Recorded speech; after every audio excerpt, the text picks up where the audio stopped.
G'day everyone, Alex Watson here from Funded Finance. If you're an investor, you've probably noticed a big old trend lately. More and more Aussies are buying property interstate. Not this state. It's easy to see why. Lower entry prices, strong yields, and the lure of growth in states like Victoria, South Australia, WA, and Queensland. But here's the catch. Every state has its own quirk, its own contracts, conditions, and traps, and if you don't understand them, it can cost you big. In this video, I'm going to break down the 4 biggest mistakes investors make when buying interstate and show you exactly how to avoid them. And by the end, you'll know how to protect yourself, your cash flow, and your investment portfolio, no matter where you're buying. Let's get into it. Let's start with Victoria. On the surface, it's full of opportunity, affordable housing, consistent demand, and a really good balance of growth and yield. But Vic is where I see one of our most common traps, the cosmetic trap. And this is where what looks like great online turns out to be something else entirely once the tenants move out. Virtual tours and agent videos can hide a lot, from cracked plaster to water damage to simple neglect. The real issue is if you're buying from interstate and your contract goes unconditional, cosmetic issues won't let you walk away. And that's why the entry condition report is absolutely critical if it's an investment. It's the only true record of the property state before you take ownership. And if you don't review it properly, you can end up responsible for pre-existing damage. So in Victoria, never rely solely on a building and pest report. Get the entry report, take the extra steps, have someone independent inspect the property, and make sure you know exactly what you're looking for. Next up, we have good old SA.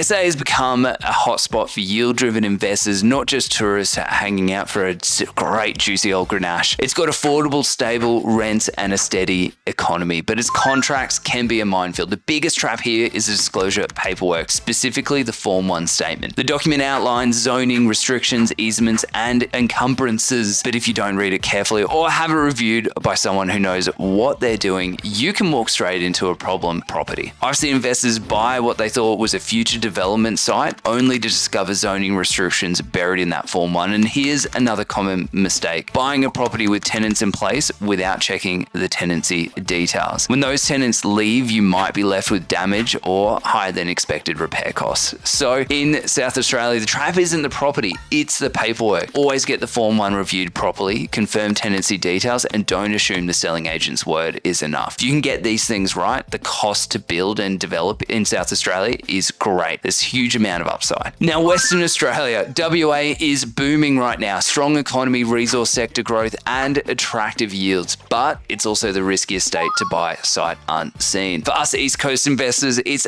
thousands of kilometers away. You're relying on photos, videos, and promises, and that's where the distance and documentation trap bites. If there's a tenant in the property, you must review the entry condition report for settlement. It's a constant thing. That's your protection if the property isn't handed over in the same state it was marketed. And don't assume minor issues give you an out. WA contracts are strict. Unless it's a major undisclosed structural issue, you are locked in. So if you're buying in WA, trust is not a strategy. Work with independent inspectors and get every document reviewed. It might feel like extra work, but it's cheaper than a post-settlement renovation that you didn't plan for. Finally, let's talk about Queensland, one of Australia's most popular investment destinations. It's because of the big pineapple. Strong migration, steady growth, and great rental demand. But the number one trap for interstate investors is the contract itself. Queensland operates under an as-is sales condition. That means the property must be accepted in its existing condition, even if something changes before settlement. If a tenant or owner damages the property before you take possession, it's still on you. You are responsible. Add to the fact that building and pest clauses have very tight deadlines, sometimes only 5 business days, and you can see why investors get caught. If issues aren't raised in time, you lose your chance to negotiate, and the standard REIQ contract heavily favors the seller unless you've negotiated amendments up front. In Queensland, the danger isn't the deal, it's the speed. Make sure your solicitor reviews the contract before you sign and give yourself enough time to do proper due diligence. Now, let's talk about working with buyer's agents, because they can both be your greatest asset and, if you're not careful, your blind spot. A good buyer's agent can save you time, stress, and money, especially interstate. But here's the key. Most agents operate nationally, but are based in one state. So when you're buying elsewhere, ask them the tough questions. Who's actually inspecting the property on the ground? Personally, I would rather see a property manager than some chippy or builder going through the property. Do you have local trades and inspectors you trust? What is the strength of the partners that they can put around you? And how do you verify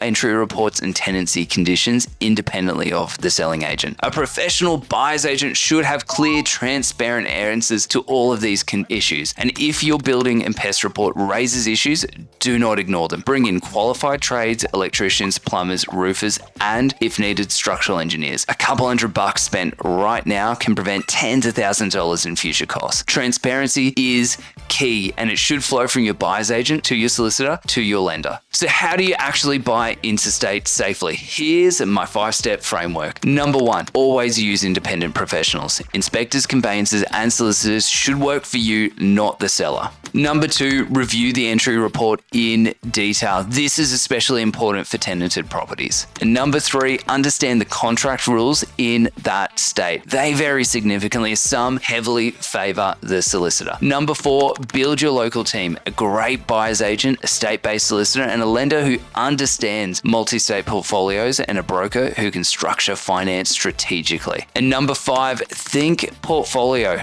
not property. Each state's lending rules, taxes, and cash flow dynamics are completely different. So plan how that investment fits your broader strategy before you buy. Look, buying interstate can absolutely accelerate your wealth creation, and if you do it right. It's not about chasing the next hotspot or trusting the prettiest photos online. It's about strategy, structure, and smart due diligence. At Funded Finance, we help investors do exactly that, from analyzing cash flow, structuring loans correctly, to ensuring purchase supports your smooth long-term goals. If you're planning to buy interstate, or if you're already expanding your portfolio and want to make sure it's set up for success, click the link below. Book a free, no obligation strategy session with my team. We'll walk you through your current position, your borrowing power, your right structure to find your next move confidently. I'm Alex Watson from Funded Finance. Thank you for watching, and I will see you in the next one.